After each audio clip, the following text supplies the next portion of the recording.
I am bored inside my room, so I decided to walk around inside the mall to erase my boredom. Ilang araw na ako nagkukulong sa kwarto ko at walang ginawa kundi ang matulog.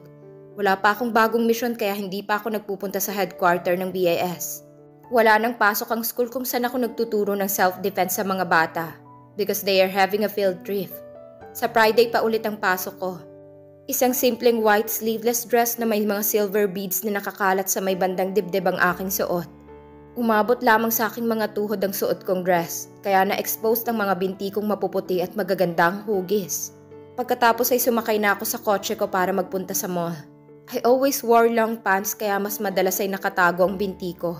Dahil sa klase ng trabaho ko ay mas marami pa akong long pants kesa sa mga formal dress. I think I should buy some dress. Para kapag kailangan ko magpanggap sa kahit anong role ay hindi na ako nagmamadali pang maghanap ng maisusuot. I walked to an expensive shop where I could buy beautiful dresses. Pagpasok ko pa lamang sa loob ng shop ay agad ko nang nakita sina Beron at Harriet. Nagsusukat ang babae habang si Harriet naman ang tagatingin kung bagay ba kay Beron ang isinusukat nito. What a sweet couple. Hindi ko napigilang komento nang makita kong ginagawa nila. Para walang guloy, hindi na lamang ako tutuloy na bumili ng dress sa loob ng shop na ito. Sigurado kasi na magka-clash lamang kami ni Beron. Lalo pat kasama niya si Harriet. I better find another shop where I could buy dress peacefully. Ngunit hindi pa nga ako nakakatalikod para lumabas sa shop, ay bigla nang napatingin sa entrance si Harriet. Magkahalong gulat at tuwa ang lumarawan sa mukha niya nang makita niya ako, but I ignored him. Nagkunwari akong hindi ko siya nakita at pumasok na lamang ng tuluyan sa loob ng shop. Yes, ma'am? Ano po ang dress na hanap niyo? Magalang na tanong sa akin ng sales lady na biglang lumapit sa akin. Before I could answer her, naunahan na ako ng pagsasalita ni Veron. Yung mga mumurahing dress lamang ang ialok mo sa kanya, miss. Baka hindi niya ma-afford ang mga price ng dress dito. Nangiinsulto ang pagkakangising kausap nito sa sales lady na biglang naglaho ang ngiti. Nahalata yata nito na may magaganap na gera sa pagitan naming dalawa ng sikat na artista. Kaya bahagya itong napaatras, which is a nice move. Para hindi ito maka-offend sa kahit sino sa aming dalawa, pagkat pareho kaming customer sa shop na ito. Are you stupid? Hindi mo ba naisip na hindi papasok ang customer sa shop na to kung walang pera? Sa labas pa lamang ay makikita ng puro mamahali ng mga paninda rito sa loob. Anyone could think that, but not a woman like you, whose brain was under her feet. Ganting pangiinsulto ko sa kanya. Kapag nagkukruise sa mga landas namin ay palagi niya akong iniinsulto. Hindi magtatagal ay maa-assassinate ko na siya ng libre. How dare you call me stupid?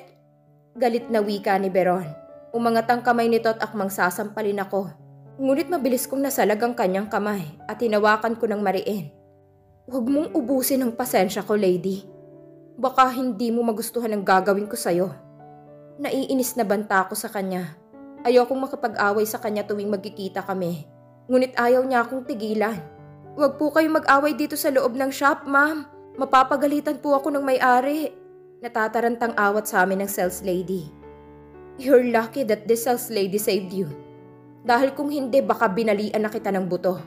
Malamig ang boses na sabi ko sa kanya. Akmang susugurin na niya akong muli, ngunit maagap na nahawakan ito ng sales lady na tila maiiyak na ang itsura.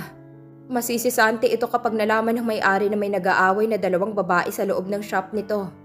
Magiging malas ang shop na yon. Ma'am, pakiusap. Huwag po kayong mag-away dito sa loob. Muling pakiusap ng sales lady na nakatingin ng mga mata kay Veron. Bakit akong sinasaway mo at hindi ang babaeng yan? Nandidilat ang mga matang tanong na Veron sa pobreng sales lady. Napailing na lamang ako at basta na lamang silang tinalikuran para lumabas ng shop. Alam ko na hindi siya titigil, kaya't ako na lamang ang umiwas. Hindi naman ako nagpunta sa mall para makipag-away. At isa pa ayokong makausap si Harriet na nasa counter at nagbabayad ng mga pinamili ni Veron. Bahagya akong napaismit. Trabaho ng isang boyfriend ang ginagawa ni Harriet. I wonder kung may relasyon na nga ang dalawa. Sa ibang shop na lang ako namili ng mga damit. Marami namang shop sa loob ng mall. So no need na makipag-agawan ako sa kanya ng mga dress sa loob ng isang shop. Lunchtime na nang matapos akong makabili ng ilang pirasong dress. So I decided to eat first before going home. Mukhang nakatakda talaga na mag-clash kami ni Beron dahil muli kami nagkita sa entrance ng restaurant na kakainan ko sana. Shiva, it's nice to see you again. Bati sa akin ni Harriet na biglang napalapit sa akin nang makita ako. Sorry kung hindi kita nahatid that day. Inaasikaso ko kasi ang pag-iimbestiga sa mga taong namaril sa atin. Paliwanag niya sa akin. It's okay, nakauwi naman ako ng ligtas. Bali walang sagot ko sa kanya. By the way, nalaman mo ba kung kaninong mga tauhan ng mga taong yon? Umiling si Harriet bago sumagot. Walang clue kung sino sila at kung sino ang nag-utos sa kanila na patayin tayo. Or baka ako lang ang target nila. Maybe I am their target and not you. Kontra ko sa isip tungkol sa sinabi niya. Natitiyak ko na ako talagang nais patayin ng mga lalaking yun at hindi si Harriet. Are we going to eat our lunch or makikipag-usap ka na lamang sa kanya? Hindi nakatiis na tanong ni Beron na nakasimangot ang muka. Hindi ito makapagsalita sa akin ng hindi maganda dahil may mga kasama ito. Are you going to eat too? Sumalo ka na sa mesa namin. Alok sa akin ni Harriet na lalong ikinasimangot ni Beron. No thanks, baka hindi ko lang malunok ang kinakain ko kapag may nanlilisik na mga matang nakatingin sa akin. Tanggi ko sa kanya. May lungkot na lumarawan sa mukha niya, ngunit hindi ko na lamang yung pinagtuunan ng pansin. What if I'm the one who is going to invite you? Hihindian mo rin ba ako? Nakangiting sabi ng lalaking kasama nila nang biglang lumapit ito sa amin ni Harriet. By the way, I am Gino, Beron's older brother. Pakilala niya sa akin, sabay abot sa kanyang kamay para makipagkamay sa akin. I'm Shiva, Beron's enemy. Pakilala ko naman sa aking sarili na ikinatawa ng lalaking kaharap ko. Tinanggap ko ang pakikipagkamay niya sa akin. Nang bahagya niyang hinalikan ng likuran ng aking palad ay biglang dumilim ang mukha ni Harriet sa nakita. Samantalang napangiti naman si Beron. Gusto kong pagiging prangka mo, Shiva. And ako nang humihingi ng paumanhin kung ano man ang ginawa sa'yo ng kapatid ko. Sabi nito matapos bitawan ng kamay ko. Looks like my brother got her new fray. Pasaring ni Beron sa akin na may kakaibang ngiti sa mga labi. Naisip siguro nito na magpapadala ako sa kapatid nitong mukhang bulero. Stop it, Beron. Huwag mo naman takutin ang magandang binibini sa aking harapan. Baka mawalan ako ng napakagandang bagong kakilala na malamang maging future sister-in-law mo. Mahinang saway nito sa kapatid. Muntik nang tumaas ang kilay ko nang marinig kong sinabi niya. Obvious namang binubola lamang niya ako. Future sister-in-law ang mukha niya. Pagbigyan mo na akong makasama ka sa pagkain, Shiva. Kung ayaw mong kasama natin sa mesa ang kapatid ko, mag-iba tayo ng mesa sa kanila. Sabi pa nito nang muli akong balingan. Lalo lamang dumilim ang mukha ni Harriet sa mga narinig, ngunit hindi nagsalita. Halatadong hindi nito nagustuhan ng mga sinabi sa akin ni Gino. Naisip kong sakyan ang kapatid ni Beron. Magagamit ko siya para layuan ako ni Harriet. Kapag patuloy ito na makipaglapit sa akin ay nasisigurado ko na magiging malaking hadlang siya sa aking mga susunod na misyon. Hindi na kailangang humiwalay pa tayo ng upuan, Gino. I can tolerate your sister. Sagot ko kay Gino na biglang lumawak ang pagkakangiti nang marinig ang pagpayag ko sa kanyang imbitasyon. Wala talagang nakaka-resist sa karisma ng kapatid ko. Kahit ang ice queen ay biglang natunaw sa ngiti ng kapatid ko. Sabat ni Beron bago hinila si Harriet at nagpatiunang pumasok sa loob ng restaurant. Shall we? Tanong sa akin ni Gino.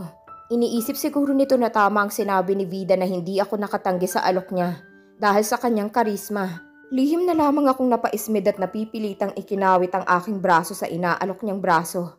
At sabay na kaming naglakad papasok sa loob ng restaurant at naupo sa table kung saan naupo sila Harriet at Beron. Pagkatapos namin kumain sa restaurant ay agad na ako nagpaalam kay Harriet at Gino. Pakiramdam ko hindi bumaba sa tiyan ko ang kinain ko. Konti nga lang ang nakain ko dahil hindi ko malunok ang kinain ko sa sobrang talas ng tingin sa akin ni Harriet. Maingay ang mesa namin dahil sa malalakas na bagsak nito ng kutsara sa pinggan. Tila wala naman itong pakialam kung pagtinginan man ito ng ibang mga kumakain dahil sa ingay na nililikahan nito. Kaya nang matapos na akong kumain ay agad ako nagpaalam sa kanilang dalawa. Hindi ako nagpaka-plastic kaya hindi na ako nagpaalam kay Veron na halatadong natuwa nang magpaalam ako. Hindi pa ako nakakalapit sa aking kotse ay pinindot ko ng unlock button ng remote ng kotse ko para mabuksan agad. Eksaktong kauupo ko pa lamang sa driver's seat nang bigla na lamang may bumukas sa pintuan ng kotse ko. Nabigla ko nang makita ko si Harriet palang pumasok at agad na hinawakan na magkabila akong mga kamay at itinaas sa aking ulo habang nakasandig ako sa upuan. What are you doing, Harriet? Inis na tanong ko sa kanya. Hindi ako makakilos dahil iniipit ng kanyang mga binti ang aking mga paa. Kung na ibang tao lamang ang gumagawa sa akin ng ganito'y malamang na nakatikim na sa akin ng malakas na suntok at sipa. But he is Harriet, my childhood crush, and I can't hurt him the way I hurt the other man. May gusto ka ba kay Gino? He is nothing but a playboy. He will only hurt you. Galit niyang sita sa akin habang nagtatagis ang mga ngipin. Wala kang pakialam kahit sino man ang gustuhin ko. Mariin kong sagot sa kanya. Sa halip na sagutin ang sinabi ko'y bigla na lamang siyang yumukod at mapusok akong hinalikan sa mga labi. Hindi agad ako nakapag-react dahil hindi ko inaasahan ang ginawa niya. Ngunit nang makabawi na ako'y agad akong nagpumiglas para makawala mula sa kanya. Malakas siya at hindi ko kayang lumaban sa kanya, kaya tumigil na lamang ako sa pagpupumiglas. Inisip ni Harriet na nadadala na ako sa mga halik niya, kaya biglang lumuwag ang pagkakahawak niya sa aking mga kamay hanggang sa tuluyan niya na akong binitiwan. Wala siyang kamalay-malay na hinagilap ng aking kamay ang pintuan ng kotse ko at dahan-dahang binuksan. Nakaramdam ako ng pag-iinit ng aking katawan dahil sa kanyang ginagawa. Ngunit kailangan kong pigilan kung ano man ang nararamdaman ko dahil alam kong hindi ito dapat. Shiva. Anas niya ng saglit niyang pinakawala ng aking mga labi. Muli na sana niya akong hahalikan. Ngunit mabilis ko siyang naitulak palabas sa nakabukas ko ng pintuan. Hindi inaasahan ni Harriet ang aking ginawa. Kaya hindi siya nakapaghanda nang itulak ko siya. Sinabi ko na sa'yo, huwag mo nang ulitin ang ginawa mo sa akin dati. Dahil makakatikim ka sa akin. Blanco ang ekspresyon na paalala ko sa kanya. Bago pa siya makapagsalita ay mabilis ko nang inilak ang pintuan ng aking kotse. Pagkatapos ay binuhay ko ang makina. Napahugot na lamang ako ng malalim na hininga. Nang makita kong magkahalong pagkagulat at sakit na lumarawan sa mukha niya. I'm sorry, Harriet. But I have to do this. Ayokong lumambot ang aking puso hanggat hindi ko pa nabibigyan ng katarungan ng pagkamatay ng aking buong pamilya. Kausap ko kay Harriet kahit na hindi naman niya naririnig ang mga sinasabi ko sa kanya. Pagkatapos ay mabilis kong pinaharurot palayo ang aking kotse at iniwanan si Harriet ng alikabok. Bagong misyon? Tanong sa akin ni Tom nang maupo ako sa harapan ng kinauupuan niyang mesa sa loob ng coffee shop na nasa ibaba lamang ng BAS headquarter. Muli kasi akong ipinatawag ni Ninong Rafi. Pagkarating ko pa lamang sa bahay ko mula sa mall kung saan kami nag-lunch ni Harriet together with Gino and Beron.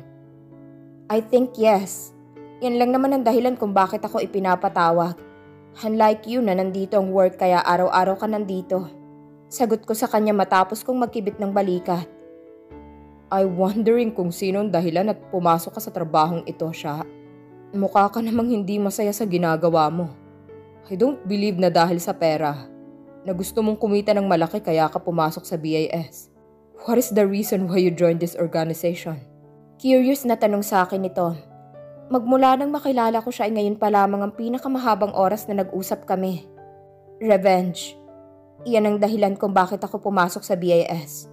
Dahil gusto kong makausap ang leader mismo ng BAS. At itanong sa kanya kung sino-sino ang miyembro ng BAS ang pumatay sa mga magulang ko't kapatid. At kung ano ang dahilan kung bakit nila pinatay ang mga ito, kung bakit nila ginawa yon. Dahil oras na malaman ko kung sino sila ay paghihigantihan ko sila. Ninong told me nakakausapin lamang ako ng leader ng BAS if I killed 10 people from the mission. So kailangan ko pang pumatay ng 5 tao na ipapapatay nila para kausapin ako ng BAS leader. Ang mahabang paliwanag ko kay Tom. Siyang kauna-unahang taong nakaalam ng dahilan kung bakit ako sumali sa organisasyong ito. Maliban syempre kay Ninong Rafi, na siyang nagpasok sa akin sa BAS. Tinitigan ako ng mariin nito pagkatapos ay humigop muna ito ng kape bago nagsalitang muli. Are you sure that the BAS leader will going to talk with you after you completed the 10 assassination? Paano kung di sila tumupad sa usapan? What will you do? Nananansyang tanong niya sa akin. Napakuyom ang aking mga kamao na nasa ibabaw ng mesa at biglang napatiim ang aking mga labi. Subukan lang nila na magsinungaling sa akin. Dahil hindi nila magugustuhan ang gagawin ko sa grupo. Dahil hindi ako papayag na hindi ko makausap ang leader.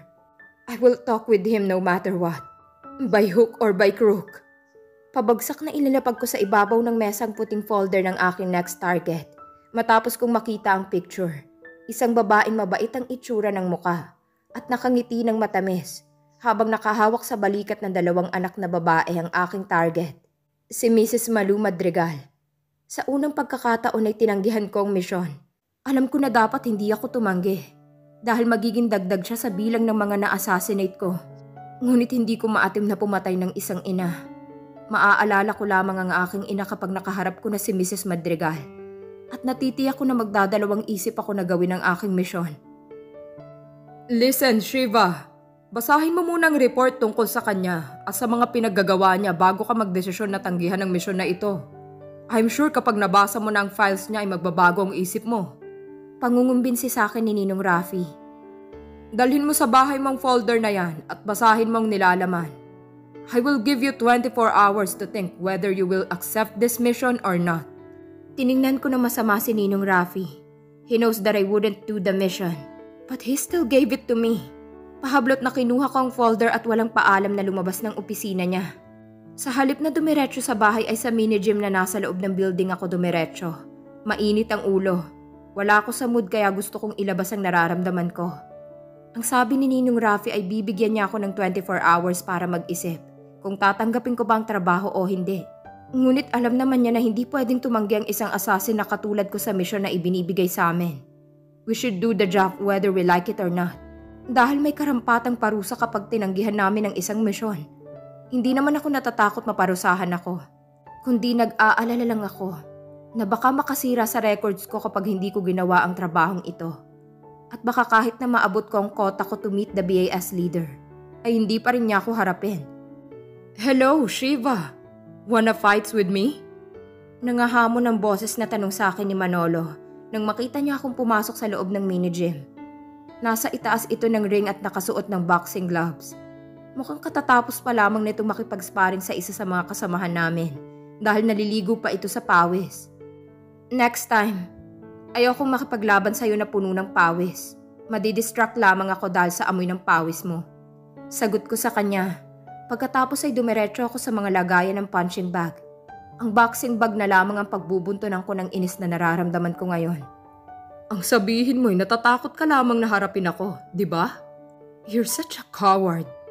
Nakangising tukso niya sa akin. Iniisip niya siguro na kapag tinukso niya ako at matapakan ng aking ego ay lalabanan ko siya. But he's wrong.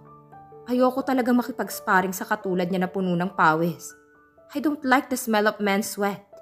Nasusuka ako sa amoy nila. Lalo na kung may putok sa kilikili na tulad ni Manolo. Yes, you're right. I'm scared of you. Nakangiwing sang-ayon ko sa kanya. Na tila ba totoong takot nga ako sa kanya. Pagkatapos ay nagpunta ako sa locker room para magpalit muna ng damit.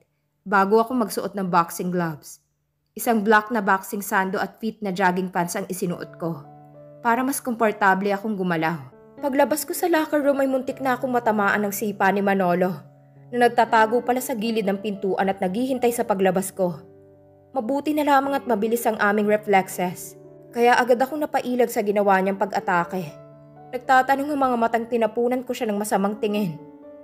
You don't want me to fight over the boxing ring? So let's fight out of the ring. Nakangising hamon niya sa akin. I really want to test your fighting skills, Shiva. Dugtong pa niya.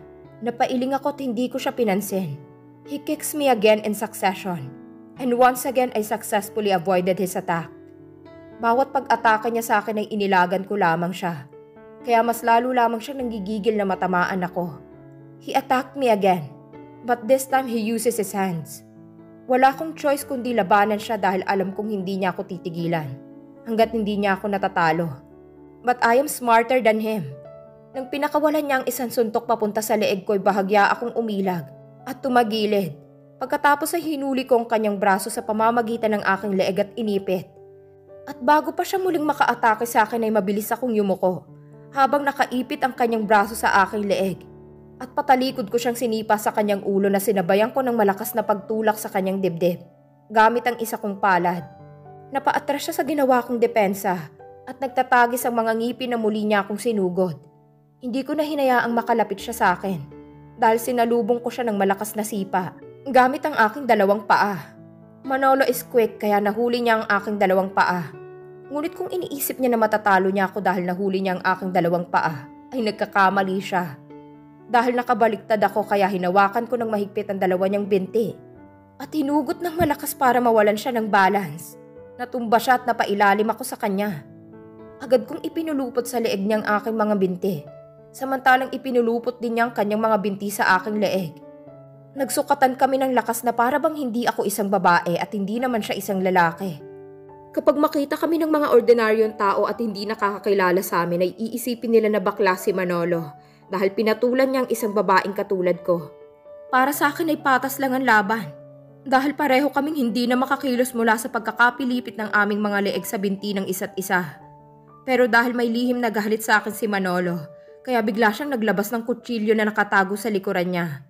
At nakalagay pa sa lagayan nito. Ngunit mas mabilis ang kamay ko kaysa sa kanya. Dahil bago pa niya ako masugatan ng hawak niyang kutsilyo ay naiturok ko na sa kanyang aking karayom na may pampamanhid. Nanlaki ang mga mata nito nang maramdaman ng pamamanhid ng kanyang katawan.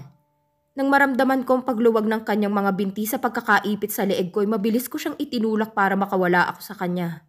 Bumangon ako mula sa pagkakahiga at tila baliwalang nagpagpag ng alikabok na dumikit sa aking damit. Anong ginawa mo sa akin, Shiva? Bakit parang hindi ko maramdaman ang aking katawan?